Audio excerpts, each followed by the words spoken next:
Hello aspirants, welcome to India for ಕನ್ನಡದಲ್ಲಿ current affairs ಅನ್ನ ಪ್ರಸ್ತುತಪಡಿಸುವ ಸರಣಿಗೆ ನಿಮ್ಮೆಲ್ಲರಿಗೂ ಸ್ವಾಗತ. ನಾನು ಶಿವಲಿಂಗಯ್ಯ. ಸೊ ನಾವು ಇವತ್ತು ಡಿಸ್ಕಸ್ ಮಾಡ್ತಿರುವಂತಹ ಟಾಪಿಕ್ ಬಂದು ಏನು ವಯೋಸ್ನೇಹಿ ನಗರ ಅಂತ ಇತ್ತೀಚೆಗೆ ಒಂದು ಟ್ಯಾಗ್ ಅನ್ನ ಪಡೆದಿರುವಂತಹ ಕೋಳಿಕೋಡ್ ಅಥವಾ ಕೋಝಿಕೋಡ್ಗೆ ಸಂಬಂಧಪಟ್ಟಂತಹ ಮಾಹಿತಿಯನ್ನು ನಾವು ನೋಡ್ತಾ ಹೋಗೋಣ. ಸೊ ಮೊದಲಿಗೆ ಕಾಂಟೆಕ್ಸ್ಟ್ ಅಲ್ಲಿ ಏನಿಕ್ಕಿತ್ತು ಅಂತ ನೋಡ್ತಾ ಬಂದಾಗ WHO ಪ್ರಕಾರ ಅಥವಾ ವಿಶ್ವ ಆರೋಗ್ಯ ಸಂಸ್ಥೆಯ ಪ್ರಕಾರ ವಯೋಮಾನ ಅಥವಾ ವಯೋವೃದ್ಧರಿಗೆ ಒಂದು ಸ್ನೇಹಿಯಾದಂತಹ ನಗರ ಮತ್ತು ಸಮುದಾಯಗಳ ಒಂದು ಜಾಗತಿಕ ಜಾಲ ಅಂತ ನಾವೇನ್ ಕರಿತೀವಿ, ನೆಟ್ವರ್ಕ್ ಅಂತ ಏನ್ ಕರಿತೀವಿ, ಅದರ ಒಂದು ಸದಸ್ಯತ್ವವನ್ನು ಪಡೆಯುವ ಮೂಲಕ ಕೋಝಿಕೋಡ್ ಅಥವಾ ಕೋಳಿಕೋಡ್ ನಗರವು ಜಾಗತಿಕ ಮನ್ನಣೆಯನ್ನ ಪಡೀತು. ಸೊ ಆ ದೃಷ್ಟಿಯಿಂದಾಗಿ ಮತ್ತೆ ಭಾರತದಲ್ಲಿ ಈ ಸ್ಥಾನವನ್ನ ಅಥವಾ ಈ ಒಂದು ಪಟ್ಟವನ್ನ ಹೊಂದಿರುವಂತಹ ಏಕೈಕ ರಾಷ್ಟ್ರ ಅನ್ನುವಂತಹ ಒಂದು ಇದರಿಂದಾಗಿ ಸೊ ನಾವು ತುಂಬಾನೇ ಏನಿದು ವಯೋಮಾನ ಸ್ನೇಹಿ ಅಥವಾ ಏಜ್ ಫ್ರೆಂಡ್ಲಿ ಸಿಟಿ ಅಂದ್ರೆ ಏನು ಅಂತ ನೋಡ್ತಾ ಬಂದಾಗ, ವಯೋವೃದ್ಧರಿಗೆ ಸಂಬಂಧಪಟ್ಟ ಹಾಗೆ ಅಥವಾ ವಯೋವೃದ್ಧರಿಗೆ ಸುಲಭವಾಗುವಂತಹ ನಗರ ಪರಿಸರಗಳು, ಮೂಲ ಸೌಕರ್ಯಗಳು ಅಥವಾ ಸಿಗುವಂತಹ ಸೇವೆಗಳಿಗೆ ವೃದ್ಧರಿಗೆ ಪ್ರವೇಶಿಸಬಹುದಂತಹ,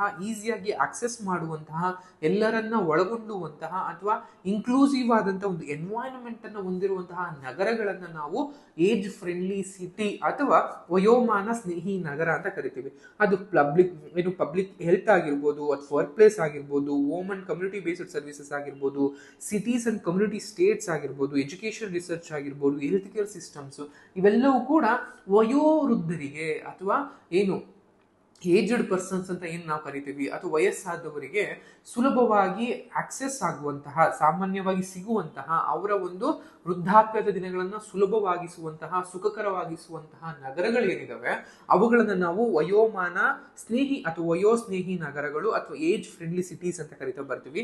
ಅಂಡ್ ಮುಖ್ಯವಾಗಿ ಇದ್ರಲ್ಲಿ ಕನ್ಸಿಡರ್ ಮಾಡುವಂಥದ್ದು ಈಸಿಯಾಗಿ ಆಕ್ಸೆಸ್ ಆಗುವಂತಹ ಸಾರ್ವಜನಿಕ ಸ್ಥಳಗಳಾಗಿರ್ಬೋದು, ವಸತಿ, ಆರೋಗ್ಯ ರಕ್ಷಣೆ ಅಥವಾ ಸಾಮಾಜಿಕ ಬೆಂಬಲಗಳಾಗಿರ್ಬೋದು, ವಯೋಮಾನ ಸ್ನೇಹಿ ಸಂವಹನ ಸಾಧನಗಳಾಗಿರ್ಬೋದು, ಸಮುದಾಯ ಚಟುವಟಿಕೆಗಳಲ್ಲಿ ಭಾಗವಹಿಸೋದಾಗಿರ್ಬೋದು, ಇವೆಲ್ಲವೂ ಕೂಡ ನಾವು ಒಂದು ಏಜ್ ಮಾಡೋದಕ್ಕೆ ಇರುವಂತಹ ಕ್ರೈಟೀರಿಯಾಸ್ ಅಂತ ನಾವು ಕರ್ಕೋತಾ ಬರ್ತೀವಿ. ಅಂಡ್ ಅದ್ರ ಜೊತೆಗೆ ಈ WHO ನ ಒಂದು ಜಾಗತಿಕ ವಯೋಸ್ನೇಹಿ ನಗರ ಮತ್ತು ಸಮುದಾಯಗಳ ಜಾಲ ಅಂತ ನಾವೇನ್ ಕರಿತೀವಿ, ಇದು ಸ್ಥಾಪನೆ ಆಗಿದ್ದು 2010ರಲ್ಲಿ. ಜಗತ್ತಿನಾದ್ಯಂತ ಇರುವಂತಹ ನಗರಗಳು, ಸಮುದಾಯಗಳು ಹೆಚ್ಚು ವಯೋಸ್ನೇಹಿ ಆಗೋದಿಕ್ಕೆ ಉತ್ತೇಜಿಸುವಂತಹ ಮತ್ತು ಆ ನಗರಗಳನ್ನು ಹೆಚ್ಚು ಸಕ್ರಿಯಗೊಳಿಸುವಂತಹ ಒಂದು ಉದ್ದೇಯವನ್ನ ಈ ಜಾಲ ಹೊಂದಿದೆ ಅನ್ನುವಂಥ ನಾವೆಲ್ಲರೂ ಗಮನಿಸಬೇಕು. ಅಂಡ್ ಮಾರ್ಗದರ್ಶನದ ಮೂಲಕ ಸಿಟಿಗಳಿಗೆ ಏನ್ ಮಾಡಬೇಕು, ಹೇಗ್ ಮಾಡಬೇಕು ಅನ್ನುವಂತಹ ಒಂದು ಸುಧಾರಣೆಯನ್ನ ಅಥವಾ ಅಂಶಗಳನ್ನ, ಸಲಹೆಗಳನ್ನ, ಪರಿಹಾರಗಳನ್ನ ನೀಡುವಂತ ಕೆಲಸವನ್ನು ಕೂಡ ಮಾಡ್ತಾ ಬರುತ್ತೆ. ಮಾಹಿತಿ ಮತ್ತು ಜ್ಞಾನ ಅಥವಾ ಅನುಭವದ ವಿನಿಮಯವನ್ನ ಮಾಡ್ಕೊಳ್ಳೋದು ನಗರಗಳ ನಡುವೆ ಅಥವಾ ದೇಶಗಳ ನಡುವೆ, ಸಿಟಿಗಳ ನಡುವೆ ಈ ಒಂದು ವಿನಿಮಯ, ಜ್ಞಾನದ ಒಂದು ವಿನಿಮಯವನ್ನು ಮಾಡ್ಕೊಳ್ಳೋದ್ರ ಮೂಲಕ ವಿಶ್ವಾದ್ಯಂತ ಎಲ್ಲಾ ದೇಶಗಳಲ್ಲಿ, ಎಲ್ಲಾ ರಾಜ್ಯಗಳಲ್ಲಿ ವಯೋಸ್ನೇಹಿ ನಗರಗಳನ್ನ ಸ್ಥಾಪಿಸುವಂತಹ, ಸಂಪರ್ಕಿಸುವಂತಹ ಕೆಲಸವನ್ನ ಈ ಒಂದು ವಯೋಸ್ನೇಹಿ ಜಾಲ ಮಾಡ್ತಾ ಬರುತ್ತೆ. ಇದ್ರ ಜೊತೆಗೆ ನವೀನವಾದಂತಹ, ನೂತನವಾದಂತಹ ಮತ್ತು ಪುರಾವೆ ಆಧಾರಿತ ಪರಿಹಾರಗಳನ್ನ ಕಂಡುಹಿಡಿಯೋದ್ರ ಮೂಲಕ ಹೆಚ್ಚು ಸಮುದಾಯಗಳನ್ನ ಬೆಂಬಲಿಸುವಂತಹ ಬರುವಂತದ್ದು.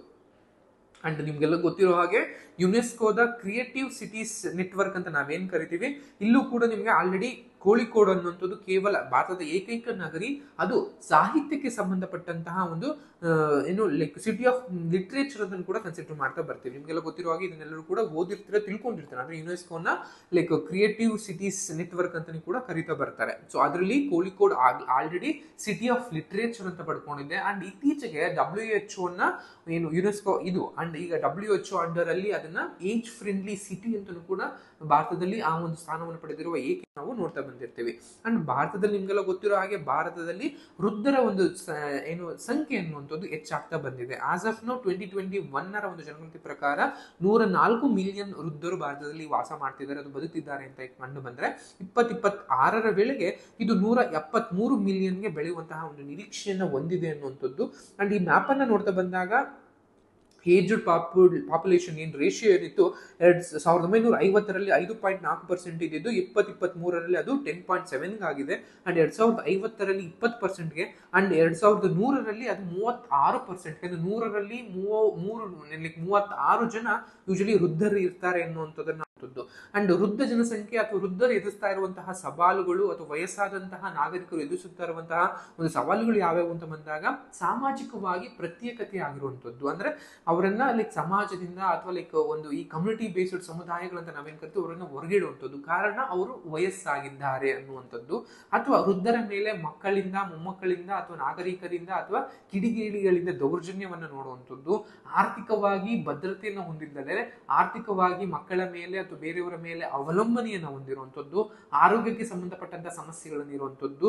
ಅಥವಾ ವೃದ್ಧಾಪದಲ್ಲೂ ಕೂಡ ಹೆಚ್ಚಿನ ಪುರುಷರಿಗಿಂತ ವೃದ್ಧಾಪರಲ್ಲಿ ಮಹಿಳೆಯರ ಸಂಖ್ಯೆ ಹೆಚ್ಚಳ ಆಗಿರುವಂಥದ್ದು. ಇವೆಲ್ಲವೂ ಎದುರಿಸ್ತಾ ಇರುವಂತಹ ಸವಾಲುಗಳಾಗಿರ್ತವೆ. ಅಂಡ್ ಈ ಸವಾಲುಗಳನ್ನ ಹೋಗ್ಲಾಡಿಸೋದಕ್ಕೋಸ್ಕರ ಸರ್ಕಾರ ತೆಗೆದುಕೊಂಡಂತಹ ಕ್ರಮಗಳು ಯಾವ್ಯಾವು ಅಂತ ನೋಡ್ತಾ ಬಂದಾಗ, ಮೊದಲಿಗೆ ಹಣಕಾಸು ಭದ್ರತಾ ಉಪಕ್ರಮಗಳು ಯಾವ್ಯಾವ ಬಂದಾಗ ನಿಮ್ಗೆಲ್ಲ ಗೊತ್ತಿರೋ ಹಾಗೆ ಅಟಲ್ ಪಿಂಚಣಿ ಯೋಜನೆ ಆಗಿರ್ಬೋದು, ಅದು ಪ್ರಧಾನ ಮಂತ್ರಿ ವಯೋವಂದನ ಯೋಜನೆಗಳಾಗಿರ್ಬೋದು, ವರಿಷ್ಠ ಪಿಂಚಣಿ ಭೀಮಾ ಯೋಜನೆ ಅಥವಾ ರಿಸರ್ವ್ ಮಾರ್ಟ್ಗೇಜ್ ಯೋಜನೆಗಳು, ಇವೆಲ್ಲವೂ ಕೂಡ ಹಣಕಾಸು ಭದ್ರತೆಯನ್ನ ಎಕನಾಮಿಕಲಿ ಒಂದು ಸ್ಟ್ರಾಂಗ್ ಅನ್ನ ಮಾಡುವಂತಹ, ಇಂಡಿಪೆಂಡೆನ್ಸಿಯನ್ನು ಕೊಡುವಂತಹ ಕೆಲಸವನ್ನ ಮಾಡುವಂತಹ ಯೋಜನೆಗಳಾಗಿರ್ತವೆ. ಇನ್ನು ಆರೋಗ್ಯಕ್ಕೆ ಮತ್ತು ವೈದ್ಯಕೀಯಕ್ಕೆ ಸಂಬಂಧಪಟ್ಟ ಹಾಗೆ ರಾಷ್ಟ್ರೀಯ ಹಿರಿಯ ನಾಗರಿಕರ ಆರೋಗ್ಯ ಆರೈಕೆ ಕಾರ್ಯಕ್ರಮಗಳಾಗಿರ್ಬೋದು, ಆಯುಷ್ಮಾನ್ ಭಾರತ್ ಆಗಿರ್ಬೋದು, ರಾಷ್ಟ್ರೀಯ ವಯೋಶ್ರೀ ಯೋಜನೆಗಳಾಗಿರ್ಬೋದು, ರಾಷ್ಟ್ರೀಯ ವೃದ್ಧಾಪ ಸಂಸ್ಥೆಗಳಾಗಿರ್ಬೋದು, ಇವನ್ನ ಸ್ಥಾಪಿಸುವ ಮೂಲಕ ಅವರಿಗೆ ವಯಸ್ಸಾದವರಿಗೆ ಅಥವಾ ಹಿರಿಯರಿಗೆ ಸಂಬಂಧಪಟ್ಟಂತಹ ಆರೋಗ್ಯ ಮತ್ತು ವೈದ್ಯಕೀಯ ನೆರವನ್ನು ನೀಡುವಂಥದ್ದು. ಅಂಡ್ ಕಾನೂನು ರಕ್ಷಣೆ ಕುಂದುಕೊರತೆ ಪರಿಹಾರಕ್ಕೆ ಸಂಬಂಧಪಟ್ಟ ಹಾಗೆ ಪೋಷಕರು ಮತ್ತು ಹಿರಿಯ ನಾಗರಿಕರ ನಿರ್ವಹಣೆ ಮತ್ತು ಕಲ್ಯಾಣ ಕಾಯ್ದೆ ಅಂತ 2007ರಲ್ಲಿ ತರೋದ್ರ ಮೂಲಕ ವಯಸ್ಸಾದಂತಹ ಹಿರಿಯರನ್ನ ನೋಡ್ಕೊಳ್ಳುವಂಥದ್ದು ಮಕ್ಕಳ, ಮೊಮ್ಮಕ್ಕಳ ಅಥವಾ ಅವರ ಸಂಬಂಧಿಕರ ಒಂದು ಏನು ಕರ್ತವ್ಯ ಅನ್ನುವಂಥದ್ದನ್ನ ಹೇಳ್ತಾ ಬರುತ್ತೆ. ಅದ್ರ ಜೊತೆಗೆ ಎಲ್ಡರ್ ಲೈನ್ ಅನ್ನುವಂತಹ ಒಂದು ಹೆಲ್ಪ್ ಲೈನ್ ನಂಬರ್ ಅನ್ನು ಕೂಡ ಮಾಡಲಾಗಿದೆ. 1567 ಅನ್ನುವಂತಹ ಒಂದು ಹೆಲ್ಪ್ ಲೈನ್ ನಂಬರ್ ಇದ್ದು, ವಯಸ್ಸಾದಂತಹ ವೃದ್ಧರು ತಮಗಾಗುವಂತಹ ನೋವುಗಳಾಗಿರ್ಬೋದು ಅಥವಾ ಅವರಿಗೆ ಏನಾದರೂ ಒಂದು ಸೊಲ್ಯೂಷನ್ ಬೇಕಿದ್ರೆ ಈ ನಂಬರ್ಗೆ ಡಯಲ್ ಮಾಡಿ ಅವರನ್ನ ಸೊಲ್ಯೂಷನ್ ಅನ್ನ ಪರಿಹಾರವನ್ನ ಪಡ್ಕೋಬಹುದು. ಅಂಡ್ ನಾಲ್ಸ ಅಂದ್ರೆ ನ್ಯಾಷನಲ್ ಲೆವೆಲ್ ಅಲ್ಲಿ ಇರುವಂತಹ ಏನು ಲೀಗಲ್ ಸರ್ವಿಸ್ ಅಥಾರಿಟಿ ಇದೆ, ಅದ್ರ ಮೂಲಕ ಕಾನೂನು ನೆರವುಗಳನ್ನು ಕೂಡ ವೃದ್ಧರು ಪಡ್ಕೋಬಹುದಾಗಿರುತ್ತೆ. ಸೊ ಈ ಏಜ್ ಫ್ರೆಂಡ್ಲಿ ಸಿಟಿಗೆ ಸಂಬಂಧಪಟ್ಟಂತಹ ಮಾಹಿತಿ. ಈ ಮಾಹಿತಿ ನಿಮ್ಗೆ ಇಷ್ಟ ಆಗುತ್ತೆ ಅಂತ ಭಾವಿಸಿ ಈ ವಿಡಿಯೋ ನಿಮಗೆ ಎಂಡ್ ಮಾಡ್ತಾ ಇದ್ದೀನಿ. Thank you.